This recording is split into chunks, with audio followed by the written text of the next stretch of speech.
नमस्ते दोस्तों, एक बार फिर आप सभी का स्वागत है आपके अपने YouTube चैनल ट्रेडिंग सॉल्यूशंस पे। आज के बेमिसाल चार्ट के बिल्कुल नए एपिसोड में हम बात करेंगे इस हफ्ते के बेमिसाल चार्ट्स की।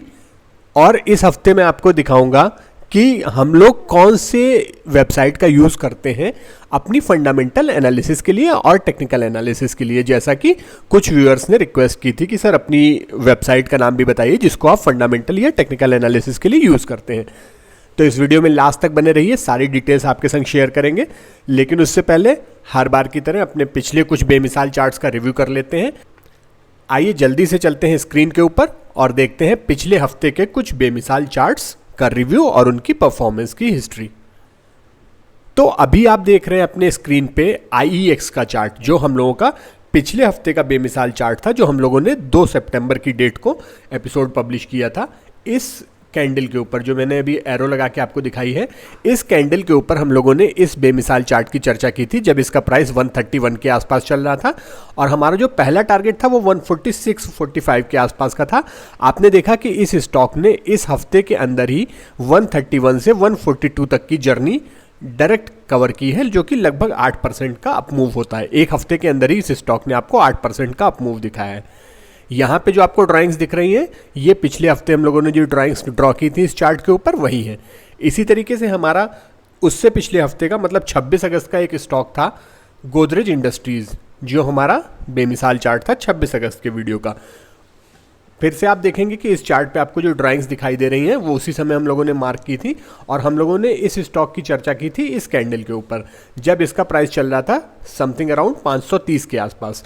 और उस एपिसोड में मैंने आपको बताया था कि इसका बेस्ट बाइंग प्राइस 520 के आसपास हो सकता है। और आपने देखा कि स्टॉक कितनी खूबसूरती से अगले हफ्ते अपने इस ब्रेकआउट लेवल को रीटेस्ट करने आया, यहाँ पे देखिए इस रेड कैंडल में, और उसके बाद वहाँ से इसने रनअप दिखाया और हमारा जो पहला टारगेट था 570 के आसपास का, उसको ब्रेक करते हुए इस हफ्ते इसने ऊपर की ओर की क्लोजिंग दी है। और बहुत ही जल्द अब ये स्टॉक जो है अगले टारगेट को भी मीट आउट कर सकता है, ऐसी मेरी एक्सपेक्टेशन है। इसके अलावा हम लोगों ने एक और स्टॉक की चर्चा की थी अपने 5 अगस्त के वीडियो में, जिसका नाम था NBCC। एक बार आइए उसके चार्ट को भी रिव्यू कर लेते हैं। और ये देखिए यहाँ पे भी आपको वही पुरानी ड्राइंग्स मिल रही हैं। ये सारी ड्राइंग्स हम लोगों ने जब इन चार्ट्स की चर्चा की थी तब हम लोगों ने ड्रॉ की थी। इन सारे वीडियोस के लिंक मैं आपको डिस्क्रिप्शन में दे दूंगा। अगर आप देखना चाहें, इन ड्राइंग्स को वेरीफाई करना चाहें, तो आप वीडियोज़ को दोबारा देख के इनको वेरीफाई कर सकते हैं। तो हम लोगों ने इस कैंडल के ऊपर जो मैंने एरो से मार्क की है, जब इस स्टॉक की चर्चा की थी तब इसका प्राइस समथिंग अराउंड 48 के आसपास चल रहा था। और वहाँ से देखिए कितनी खूबसूरती से पहले ये स्टॉक 3 हफ्ते तक कंसोलिडेट करते रहा और उसके बाद सीधे हमारे पहले टारगेट जो कि 59 रुपीज़ के आसपास तक था, उसको हिट करके आगे की जर्नी स्टार्ट करना चाह रहा है। तो इस स्टॉक ने भी करीब 1 महीने के अंदर आपको 25% से ज़्यादा का अपमूव दिखा दिया। तो बेसिकली ये पुराने चार्ट्स को रिव्यू करने का पर्पस केवल ये था जिससे आपको ये बताया जा सके कि टेक्निकल चार्ट की खूबसूरती ये होती है कि अगर आप उनको सही तरीके से देखते हैं तो वो अपने टारगेट को ज़रूर हिट करते हैं। तो ये थे हमारे कुछ पुराने बेमिसाल चार्ट्स। अब आइए देखते हैं इस हफ्ते के बेमिसाल चार्ट्स कौन से हैं। इस हफ्ते का हमारा पहला बेमिसाल चार्ट है इलेक्ट्रिकल कंज्यूमर गुड्स बनाने वाली एक वेल नोन कंपनी हैवेल्स। तो इससे पहले कि हम लोग इसके टेक्निकल चार्ट के इन डेप्थ डिकोडिंग करें, आइए एक बार हम लोग इसके कुछ बेसिक फंडामेंटल्स की तरफ देखते हैं। तो हम लोग फंडामेंटल्स को देखने के लिए जिस वेबसाइट का यूज़ करते हैं उसका नाम है screener.in। तो ये देखिए मैंने आपके सामने स्क्रीनर की वेबसाइट खोल दी है। अब आप इसमें यहाँ पे ऊपर सर्च टैब जो कि राइट हैंड साइड दिखाई दे रहा है, इसके अंदर जाके जब आप किसी भी कंपनी का नाम मेंशन करेंगे तो उस कंपनी की सारी डिटेल आपके सामने यहाँ पे खुल के आ जाएगी। वैसे तो हम फंडामेंटल एनालिस्ट नहीं हैं, बट कुछ बेसिक फंडामेंटल्स आपको यहाँ से देखने को मिल जाएंगे। ये राइट हैंड साइड में आपको कंपनी की हिस्ट्री देखने को मिलेगी कि कंपनी बेसिकली करती क्या है। जैसा कि आप यहाँ पे देख सकते हैं कि हैवेल्स जो है वो एक फास्ट मूविंग इलेक्ट्रिकल गुड्स बनाने वाली कंपनी है।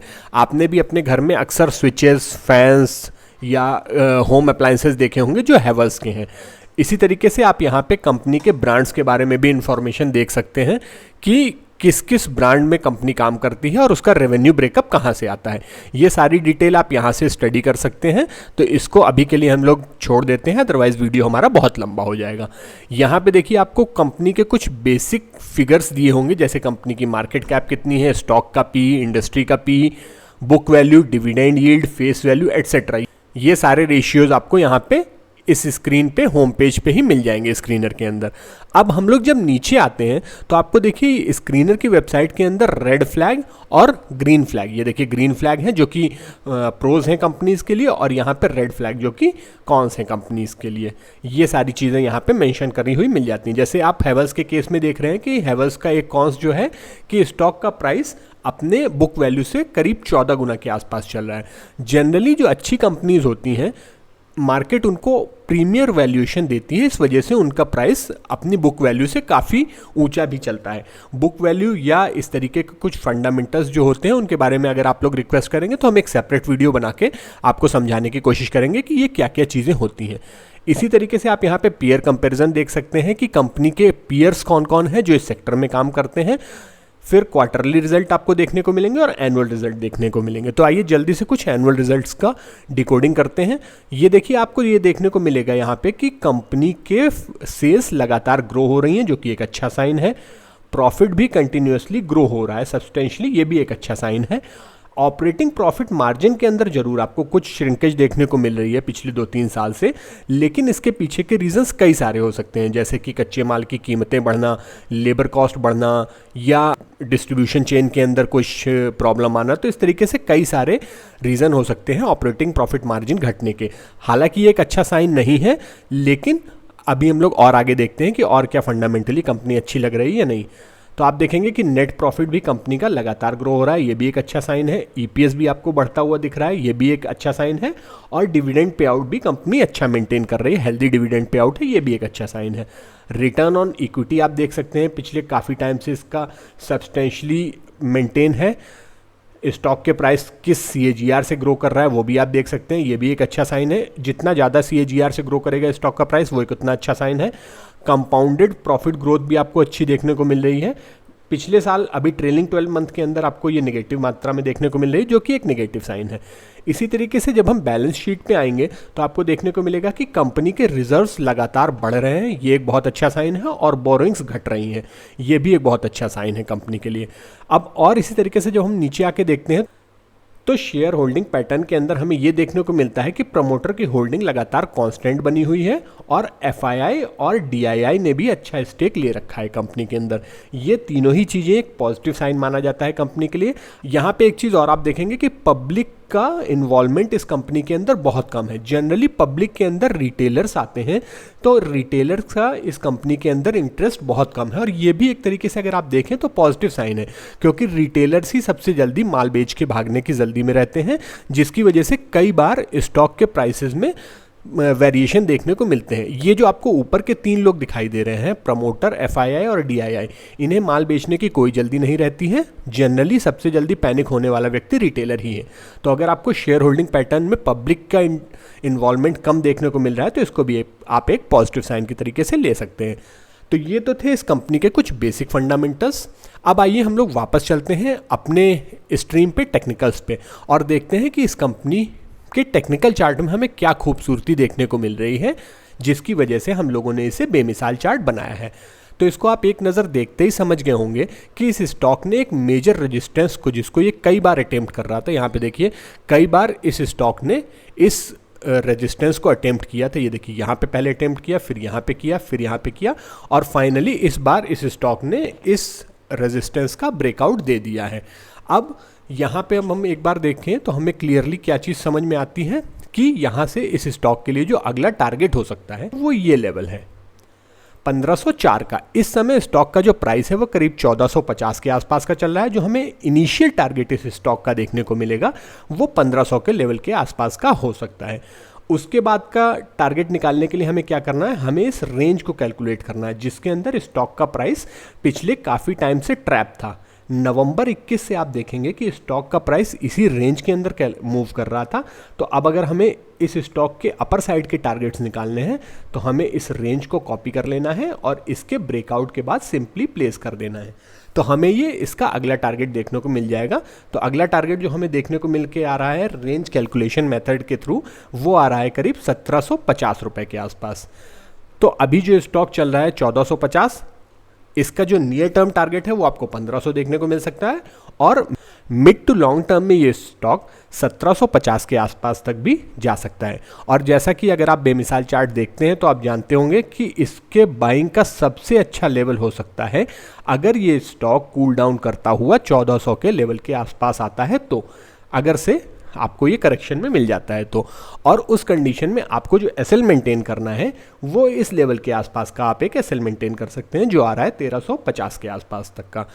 और अगर आप लॉन्ग टर्म के लिए पोजीशन लेना चाहते हैं 1750 के टारगेट के लिए, तो उस केस में आप एक और थोड़ा सा डीपर एसएल जो कि 1300 रुपये के आसपास तक का है वहाँ का भी एसएल मेंटेन कर सकते हैं। तो ये था हमारा पहला बेमिसाल चार्ट। अब आइए चलते हैं और देखते हैं दूसरा बेमिसाल चार्ट कौन सा है। दूसरा स्टॉक जो इस हफ्ते हम लोगों को अच्छा लग रहा है उसका नाम है रेन इंडस्ट्रीज, और इसके फंडामेंटल्स को देखने का होमवर्क मैं आप लोगों को देता हूं कि आप लोग इसको देखिएगा, इसके फंडामेंटल्स को, क्योंकि अगर हर कंपनी के फंडामेंटल की भाई हम लोग यहाँ पे चर्चा करेंगे तो वीडियो काफ़ी लेंथी हो जाएगा। तो मैं आपको टेक्निकल्स के बारे में इसमें समझाने की कोशिश करता हूँ कि क्यों ये स्टॉक जो है वो बेमिसाल चार्ट बनने की रेस में शामिल हुआ। तो सबसे पहले तो आप यहाँ पे देखेंगे कि इस स्टॉक ने जनवरी 2018 में एक हाई बनाया था जो कि करीब 460 रुपये के आसपास था। उसके बाद स्टॉक एक मेजर डाउनफॉल के अंदर चला गया और इसने 55 रुपये तक का एक लो बनाया। वहाँ से स्टॉक के अंदर एक काफ़ी अच्छी अपसाइड देखने को मिली और स्टॉक करीब 270 रुपये के आसपास तक गया। अब वहाँ से हमें फिर क्या देखने को मिला कि स्टॉक के अंदर कंटिन्यूसली लोअर टॉप्स की श्रृंखला बनने लग गई थी। मतलब कि ये वाले बॉटम के नीचे अगला बॉटम बना, इस वाले टॉप के नीचे अगला टॉप बना। तो इस तरीके की फॉर्मेशन को हम लोग कहते हैं लोअर पीक्स की श्रृंखला या लोअर हाई लोअर लो की श्रृंखला। तो ये इस स्टॉक के अंदर बनने लग गई थी, मतलब कि स्टॉक जो है वो एक डाउन ट्रेंड के अंदर चला गया था। अब उसके बाद हमें फिर क्या देखने को मिला कि रिसेंट में इस स्टॉक ने जो अपना लोअर लो बनाया था, मतलब कि करीब 134 रुपये के आसपास, वहाँ से नीचे का लो इस स्टॉक ने नहीं बनाया और जो इसका स्विंग हाई था उसके आसपास ये स्टॉक ऊपर जाने की कोशिश कर रहा है और जो पीछे बार का स्विंग हाई था उसको इस स्टॉक ने इस हफ्ते ब्रेक भी किया है। तो एक बार मैं सारी ड्राइंग्स को क्लियर करके एक बार फिर से आपको समझाता हूँ। देखिए, तो यहाँ पे सबसे पहले इस स्टॉक ने क्या किया, इस वाले स्विंग हाई को, ये जो स्विंग हाई आपको यहाँ पे दिखाई दे रहा है, इस स्विंग हाई को इस हफ्ते एक अच्छी बुलिश कैंडल के संग और अच्छे वॉल्यूम के संग ब्रेकआउट दिया है। तो अब जहाँ तक मेरी एक्सपेक्टेशन है उसमें ये स्टॉक क्या करेगा कि अपने जो पीछे पीछे के स्विंग हाई थे उनके पास तक जाने की कोशिश करेगा। तो इसके पीछे के स्विंग हाई क्या है, सबसे पहले आपको एक ये स्विंग हाई दिखाई देगा 196 या साइकोलॉजिकली 200 रुपये के आसपास। उसके बाद अगला स्विंग हाई जो आपको दिखाई देगा वो आप यहाँ पे ले सकते हैं 227 या 225 रुपये के आसपास, और फाइनली फिर ये स्टॉक जो है वो 250 253 के आसपास तक जाने की कोशिश करेगा और लास्ट में फिर ये 270 रुपये के लेवल तक जाने की कोशिश करेगा। ऐसी मेरी एक्सपेक्टेशन है क्योंकि इसने अपने लोअर हाई लोअर लो की श्रृंखला को ब्रेक कर दिया है और इसके हाइज धीरे धीरे ऊपर की ओर शिफ्ट हो रहे हैं। और आप देखेंगे यहाँ पे कि पीछे काफ़ी टाइम से स्टॉक यहाँ पे इस लेवल को ब्रेक करने के लिए अटेम्प्ट कर रहा था, लेकिन यहाँ पे ब्रेक नहीं कर पा रहा था। इस हफ्ते ही हमने यहाँ पे ब्रेकआउट आते हुए देखा है। तो अगेन अब इसमें एंट्री का जो बेस्ट प्राइस हो सकता है, इस समय स्टॉक का प्राइस क्या है, करीब 180 रुपये के आसपास। इसमें एंट्री का जो बेस्ट लेवल हो सकता है वो 175 के आसपास का हो सकता है और हमें जो नियर टर्म में टारगेट्स देखने को मिल सकते हैं वो 200, 225, 250 और 270 यहाँ तक के हो सकते हैं। और इस कंडीशन में अगर आपको एक एसएल मेंटेन करना है तो आप ये करीब 164 के आसपास, जो कि इस कैंडल का ब्रेकआउट कैंडल का लो है, या और सेफ्टी के लिए आप अगर आप लॉन्गर टर्म के लिए होल्ड करना चाहते हैं तो 154 ब्रेकआउट कैंडल से पहले वाली कैंडल के लो को भी आप एसएल की तरीके से मार्क कर सकते हैं। और दिए गए टारगेट्स के लिए, मतलब 200, 227, 253 और 270 के लिए इस स्टॉक में एक पोजीशन ली जा सकती है। अब आइए देखते हैं इस हफ्ते का तीसरा और आखिरी बेमिसाल चार्ट। इस हफ्ते जो एक और स्टॉक मुझे काफ़ी अच्छा लग रहा है उसका नाम है बिरला कॉर्प, और ये सीमेंट सेक्टर के अंदर काम करने वाली एक कंपनी है। न केवल सीमेंट सेक्टर के अंदर से बिरला कॉर्प, बल्कि सीमेंट सेक्टर के अंदर की और कई कंपनीज के अंदर आपको बहुत अच्छे पैटर्न देखने को मिल रहे हैं। जैसे इसी सेक्टर की एक और कंपनी है ग्रासिम, जो हम लोगों ने सबसे पहले अपने इसी चैनल के अंदर जो हम लोगों ने अपना पहला वीडियो बनाया था वो ग्रासिम के बारे में ही बनाया था। उस समय ग्रासिम का प्राइस करीब चल रहा था 1760 और आज की डेट में आप देख रहे हैं ग्रासिम करीब 1850 के आसपास चल रहा है। तो ग्रासिम में भी एक अच्छा चार्ट पैटर्न आपको देखने को मिल रहा है। इसी तरीके से सीमेंट सेक्टर में काम करने वाली एक और कंपनी है डालमिया भारत, उसके अंदर भी बहुत अच्छा ब्रेकआउट हुआ है। और ये जो रेन इंडस्ट्री हम लोगों ने पीछे अभी चर्चा की थी वो भी सीमेंट सेक्टर के अंदर काम करती है।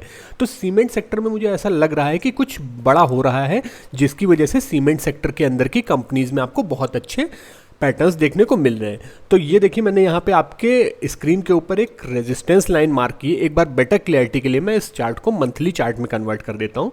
और देखिए, सबसे पहले 2018 में ये 1250 रुपए का लेवल इस स्टॉक के लिए एक टॉप की तरीके से एक्ट किया था। मतलब इस स्टॉक ने यहाँ पे देखिए एक टॉप बनाया था, वहाँ से स्टॉक का प्राइस रिजेक्ट हो गया। उसके बाद फिर से इस लेवल के पास इसने रेजिस्टेंस को फेस किया, लेकिन इसको ब्रेक करके ऊपर निकल गया। और फिर यहाँ पे 2-3 महीने तक इस स्टॉक ने सपोर्ट लिया, लेकिन फाइनली इस स्टॉक ने इस 1250 के लेवल को ब्रेक कर दिया। ये इस कैंडल के अंदर देखिए, इस स्टॉक ने इसको ब्रेक कर दिया था, जो मैंने आपके सामने कैंडल मार्क की है एरो के थ्रू। अब आइए चलते हैं इस स्टॉक के वीकली चार्ट के अंदर और देखते हैं वहाँ पे कौन सा स्पेशल पैटर्न है जो इस स्टॉक के चार्ट के अंदर बन रहा है। तो यहाँ पे देखिए, आपको एक पैटर्न देखने को मिलेगा जिसको C&H पैटर्न या कप एंड हैंडल पैटर्न कहते हैं, जिसके अंदर ये देखिए पहले एक कप की फॉर्मेशन होती है और उसके बाद एक हैंडल इस तरीके से फॉर्म होता है। तो ये आपको टेक्निकल चार्ट के ऊपर एक कप एंड हैंडल फॉर्मेशन दिखाई दे रही है बिरला कॉर्प के चार्ट के अंदर। अब इस कप एंड हैंडल फॉर्मेशन का ब्रेकआउट आपको इस हफ्ते देखने को मिला है और इस समय स्टॉक का प्राइस रफली 1300 के आसपास चल रहा है। अब जैसा कि आप बेमिसाल चार्ट को अगर देखते हुए आ रहे हैं तो आपको मालूम होगा कि इस स्टॉक के लिए जो नेक्स्ट टारगेट हो सकता है वो सबसे पहले ये लेवल हो सकता है 1460 का, और उसके बाद ये स्टॉक 1610-1620 के लेवल तक भी जाने की कोशिश कर सकता है। एक और तरीका होता है, जब आपको कप एंड हैंडल फॉर्मेशन दिखती है तो उस केस में टारगेट निकालने का एक और तरीका होता है, वो है कप की डेप्थ को मेजर कर लेना। तो हम लोगों ने ये ब्रेकआउट लेवल से कप की डेप्थ को मेजर कर लिया और इसको ब्रेकआउट के बाद ऐड कर देना। तो जब आप इस कप की डेप्थ को ब्रेकआउट के बाद ऐड करेंगे तो ये रफली हमारे दूसरे टारगेट 1616 के आसपास ही पहुंच रहा है। तो यहां से आप देखेंगे कि सपोर्ट रेजिस्टेंस के थ्रू या पैटर्न्स के थ्रू जो टारगेट निकल के आ रहे हैं वो ऑलमोस्ट इक्वल निकल के आ रहे हैं। अब जैसे कि हम लोग हमेशा बेमिसाल चार्ट के अंदर बताते हैं कि इस स्टॉक में भी एंट्री का बेस्ट प्राइस जो है वो इसके ब्रेकआउट लेवल के आसपास, मतलब कि 1250 के आसपास हो सकता है, अगर ये स्टॉक किसी कूल डाउन में इस लेवल तक आता है तो। और उस कंडीशन में आपका जो एसएल होना चाहिए वो 1170 रुपये के आसपास का होना चाहिए। तो इन एसएल के साथ आप इस स्टॉक में एक लॉन्ग टर्म की पोजीशन ले सकते हैं। और इसके साथ ही बाकी सीमेंट सेक्टर के स्टॉक को भी आप एक बार ज़रूर देखिएगा। जैसा मैंने आपको बताया, डालमिया भारत, ग्रासिम या और भी सीमेंट सेक्टर के स्टॉक आप एक बार जाके देख सकते हैं कि उनके अंदर किस तरीके के पैटर्न बन रहे हैं। सो फ्रेंड्स, ये थे हमारे इस हफ्ते के तीनों बेमिसाल चार्ट्स। इसके अलावा बहुत सारे स्टॉक्स ऐसे थे जो हम लोगों को पसंद आ रहे थे, लेकिन सबको हम लोग इस वीडियो में शामिल नहीं कर सकते थे क्योंकि वीडियो काफ़ी लंबा हो जाता। तो मैं उन स्टॉक्स के नाम आपको बता देता हूं। आप चाहें तो आप उन स्टॉक्स के चार्ट को खुद जाके देख सकते हैं और उनके एनालिसिस को आप कमेंट सेक्शन में बता सकते हैं कि उनके टारगेट्स और एसएल क्या हो सकते हैं। तो जो स्टॉक्स अच्छे लग रहे थे उनके नाम हैं एरोग्रेनाइट, इंफीबीम, पेट्रोनेट, सियाराम सिल्क। ये सारे ही नाम आपके स्क्रीन पे भी फ्लैश हो रहे हैं। एक बार फिर से मैं बता देता हूँ, एरोग्रेनाइट, इंफीबीम, पेट्रोनेट, सियाराम सिल्क। तो एक बार आप इन सारे चार्ट्स को जाके देखिएगा और फिर उसके बाद कमेंट सेक्शन में बताइएगा कि क्या आपको भी वो चार्ट पसंद आ रहे हैं या नहीं आ रहे हैं। और हम लोगों ने आपके संग शेयर किया था आज के वीडियो में कौन सी वो वेबसाइट्स हैं जिन्हें हम अपने पर्सनल ट्रेडिंग के लिए यूज़ करते हैं, फंडामेंटल और टेक्निकल एनालिसिस के लिए। तो इस तरीके से और क्या क्या टूल्स हम लोग अपनी पर्सनल ट्रेडिंग में यूज़ करते हैं वो भी हम लोग धीरे धीरे आपके संग शेयर करेंगे। तब तक के लिए आप हमारे चैनल को सपोर्ट कीजिए और हमारे वीडियोज़ को लाइक और शेयर कीजिए। Thanks for watching till and. Keep learning, keep earning.